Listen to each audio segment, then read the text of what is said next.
Assalamualaikum warahmatullahi wabarakatuh. Perkenalkan, nama saya Saharani Hanagesa dengan NIM A12 2020 06391. Baiklah, saya akan menjelaskan tentang asosiasi FP Group dari soal berikut yang telah diberikan. Baik, yang pertama di sini ada dataset. Dataset sendiri adalah data dari hasil pembelian dari pelanggan. Lalu selanjutnya dalam dataset tersebut terdapat atribut dari dataset, yaitu ada TID, ada gula, ada kopi, ada susu, dan teh. Lalu dari penjelasan dataset ini, jika nilai 1 berarti pelanggan membeli, jika nilai 0 berarti pelanggan tidak membeli. Baik, jadi dari tujuan dataset ini adalah untuk membeli produk dengan menggunakan sistem dari asosiasi FP Growth. Lalu dengan demikian, maka dengan dataset yang menggunakan asosiasi FP Growth, maka pemilik perusahaan atau pemilik toko bisa dapat untuk keputusan produk-produk yang akan dibeli. Untuk contohnya sendiri bisa memberikan diskon, memberikan sale, memberikan promo-promo, dan masih banyak lainnya lagi. Lalu selanjutnya dari dataset kita ke processing data. Processing data sendiri merupakan proses data dari data mentah atau dataset. Data mentah dari dataset ini itu atau raw data untuk modal dari mesin processing. Di sini bisa dilihat sendiri dalam dataset tersebut terdapat data-data yang masih kosong atau data yang belum memiliki nilai atau tidak memiliki nilai, atau yang bisa disebut adalah missing value. Di sini bisa dilihat data-data yang missing tersebut berada dalam TID nomor 7, nomor 11, nomor 12, dan nomor 14. Maka untuk menjadi processing data-data yang kosong tersebut bisa kita hilangkan, lalu kita bisa pindahkan untuk data-data ke processing data. Lalu selanjutnya kita bisa langsung ke nomor 3, yaitu adalah penyiapan dataset. Dalam penyiapan dataset tersebut, di sini kita akan menyiapkan, yaitu yang pertama adalah gula ada 1, kopi ada 2, susu ada 3, dan teh ada 4. Lalu di sini kita bisa lihat yaitu items. Item sendiri adalah hasil dari hasil pembelian dari data ID. Lalu bisa saya berikan contoh untuk misal ini dari TID 1. Di sini ada item 1 dan 2. Di sini 1 dalam dataset, di sini 1 itu gula 1 dan kopi 1. Lalu untuk item 1 dan 2 itu karena dari gula 1 dan kopinya 2. Jadi itemnya adalah 1 dan 2. Lalu untuk contoh kedua, di sini ada TID 2. TID 2 bisa dilihat dari dataset, yaitu ada pembelian gula 1, kopi 1, dan teh 1. Lalu kita bisa lanjutkan untuk di sini itemsnya adalah gula 1, kopi 2, dan teh 4.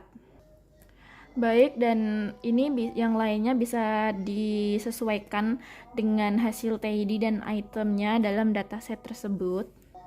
Lalu untuk selanjutnya kita bisa langsung ke yang keempat, itu adalah pencairan frequency items atau L1. Untuk pencairan frequency item set ini adalah frekuensi untuk mencari total pembelian dari masing-masing item set dari tabel penyiapan dataset yang nomor 3 tadi. Lalu untuk contohnya sendiri dari sub account, kenapa bisa 6? Itu 6 terdapat dari penyimpanan datasetnya. Misal TID item set 1. Dari subcount-nya 6, kita bisa hitung dari TID 1. Day itemnya itu ada 1, 2, 3, 4, 5, 6. Dan yang lainnya bisa disesuaikannya lagi. Selanjutnya kita bisa lanjutkan nomor 5, yaitu adalah urutkan berdasarkan priority. Urutkan priority ini tujuan awalnya adalah mengurutkan item set dari yang terbesar hingga yang terkecil. Dan karena dari pencarian frekuen item setnya di sini sudah urut dari yang terbesar 6, 5, 5, 4, maka di sini juga sudah sama. Jadi dari 6, 5, 5, 4. Maka jika sudah seperti ini, kita tidak perlu untuk menukarkan lagi karena dari frekuen item set sudah sama dengan urutkan priority-nya. Lalu selanjutnya di sini terdapat dataset diurutkan berdasarkan priority. Jadi di sini itu adalah mengurutkan dataset ya ini dataset ini dengan berdasarkan priority-nya. Karena di sini dalam datasetnya sendiri udah sesuai dengan data priority-nya sendiri. Biasanya yang data yang lebih diprioritaskan misal item set nomor 1 dan 1 adalah dengan subcount yang paling terbesar yaitu 6. Dan karena dalam item di sini sudah besar, maka tidak perlu ditukar karena di sini TID 1 dan item 1 2 itu sudah besar, jadi tidak perlu ditukar untuk dataset berdasarkan priority-nya. Lalu selanjutnya kita bisa langsung ke langkah ke-7 yaitu nomor 7 yaitu membuat grafik. Jadi dari hasil grafik ini adalah grafik yang sudah diurutkan dari dataset yang sebelumnya tadi, yang berdasarkan priority tersebut. Lalu kita bisa perhitungan dari grafik tersebut karena sudah terdapat dari priority-nya. Dari grafik 0 ini kita bisa perhitungan dalam dataset priority-nya. Di sini dalam dataset TID item-nya yaitu 1 itu 1 dan 2. Dan 0 ini bisa kita cabangkan ke sini, ini 1 dengan nilai 1 dan 2 dengan nilai 1. Lalu selanjutnya di sini ada 1, 2, 4. Lalu dari 0 tersebut adalah karena 1 sudah ada 1 di sini, jadi kita tambahkan saja 1 di sini dan 2 di sini. Lalu 4 kita cabangkan lagi menjadi 4. Dan lalu seterusnya untuk yang TID 3, di sini ada 4. Di sini kita tulis 3, 1. Maaf ada kesalahan. Lalu maksud saya karena 3 ini ada 4 saja, maka kita buat lagi di sini yaitu 4. 4 itu kan 4 terdapat hanya 1, jadi satunya jadi 4 di sini nilainya hanya 1. Lalu untuk selanjutnya dari data priority ini bisa langsung disesuaikan dengan cara-cara yang seperti tadi lagi. Sesuai dengan dari data priority-nya tadi sudah bisa kita lihat di sini 1 ada berapa, 2 ada berapa, terus 4, 3 dan lainnya kita bisa sesuaiin di dalam grafik ini. Dan hasilnya di sini ada 1 ada nilainya 6, 2 nilainya 5, 4 nilainya 1, 3 nilainya 1, 3 lagi ada nilai 1, 4 mendapatkan nilai 1, 3 dan dapat nilai 3 dan 4 nilainya ada 2. Dan itulah hasil dari grafik tersebut. Lalu kita bisa lanjutkan step berikutnya yaitu nomor 8, yaitu adalah pembangkitan kondisional pattern base. Pembangkitan ini bisa kita dapatkan dari alur grafik sebelumnya.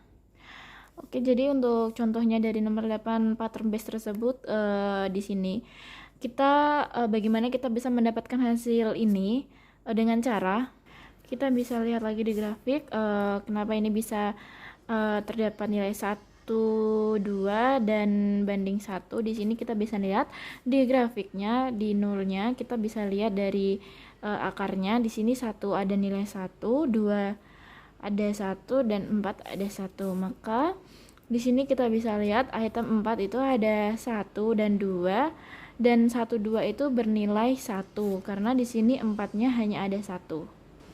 Lalu selanjutnya di sini ada pattern base dari 3 banding 2 ini. Kenapa bisa 3? 3 ini terdapat dari 0 yang 3 ini. Dan 3 ini berapa nilainya? 3 ini bernilai ada 2 di sini karena 4 di sini ada 2. Makanya di sini 3 dengan nilai 2 seperti itu. Dan selanjutnya juga bisa disesuaikan dengan yang sebelumnya. Lalu kita bisa lanjut aja ke nomor 9 yaitu pembangkitan kondisional FP3. Lalu bagaimana kondisional perhitungannya? Jadi perhitungannya adalah kondisional FP3 itu terdapat dari pattern base yang sudah memenuhi kriteria dari FP3 tersebut. Dan ini memiliki minimum support, yaitu minimum support tersebut adalah memiliki nilai 2. Dan selanjutnya yang kedua ini ada nilai 1 dan 2. Di sini kita ngambilnya dari jadi yang pertama dulu. Ini 3 dan nilai 2. Kita ambil dari nilai yang keduanya ini yaitu 3 dan 2. Lalu untuk yang 1 dan 2, 1 ini diambil dari sini. Dan kenapa ini 2? Karena di sini ada 1 dan di sini ada 1, 2 dan sini ada 1. Kenapa bisa seperti ini? Karena di sini dalam grafiknya ini masih sejalur dari 1 dan 2 dan makanya kenapa hasilnya 2? Karena dari hasil grafik tersebut seperti itu. Lalu selanjutnya kita bisa langsung saja ke nomor 10 yaitu pembangkitan frequency pattern. Ini kita bisa hitung dari hasil dari frequency pattern generate itu pergabungan dari conditional FP3 dengan item conditional pattern base. Contohnya seperti ini, di sini ada nilai 3, kita ambil dari conditional 3. Lalu ada nilai 4, itu dari item ada 4. Lalu kenapa bisa 2 ini? Karena di sini conditional FP3-nya 3 adalah nilainya 2. Dan selanjutnya untuk lainnya juga bisa menyesuaikan seperti itu. Lalu selanjutnya kita bisa langsung ke nomor 11 atau tahap 11 yaitu cari confidence untuk item 3,43 sama dengan 2. Jadi di sini saya jelaskan untuk pencariannya dari item 3,43 sama dengan 2. 3, 4 confidence sama dengan 2/5 sama dengan 40%. Di sini kita bisa lihat 3 sama 4 itu kita ambil dari sini 3 dari 4. Lalu untuk nilai 2 di sini kenapa bisa 2/5? 2 ini diambil kita dari sini dan 5 ini adalah dari subcon yang kita urutkan berdasarkan priority sebelumnya. Bisa saya lihatkan di sini ada subcon, di sini ada 3 dengan subcon 5. Makanya kenapa di sini jadi hasilnya adalah 2/5 dan hasil dari 2/5 adalah 40%. Dan untuk selanjutnya confident juga bisa di sini bisa dari confident 4/3 ini adalah 2/4 ini 4 juga dari sub account-nya, maka hasilnya 50% dan dari 50% ini adalah yang terkuat karena dari 3, 4 ini confident 0%, maka dari 50% ini dia adalah confident untuk yang paling terkuat. Lalu untuk yang nomor 12 ini cari confident untuk item 1,3 sama dengan 2. Di sini masih seperti yang nomor 11 ini tadi, kita bisa cari dari 1 sampai 3 confident, bisa kita hasilkan 2 ini dari sini dan 6 adalah dari confident 1. Karena di sini ini 1, maka di sini confident-nya 1 adalah subkonnya adalah 6. Makanya kenapa ini hasilnya adalah 2/6. 2/6 adalah kita menjadi hasilnya 33,3%. Lalu untuk confidence selanjutnya adalah 3 sampai 1. Dan di sini kita terdapat 2/5% dari ini tadi subkonnya. Dan di sini terdapat confident yang paling besar adalah hasilnya 40%. Dan ini yang terkuat. Masih sama seperti tadi, ini 1 dan 3 confidentnya adalah 0%, masih sama. Dan untuk yang nomor 13 ini juga masih sama lagi seperti yang nomor tahap 11, tahap 12 dan tahap 13.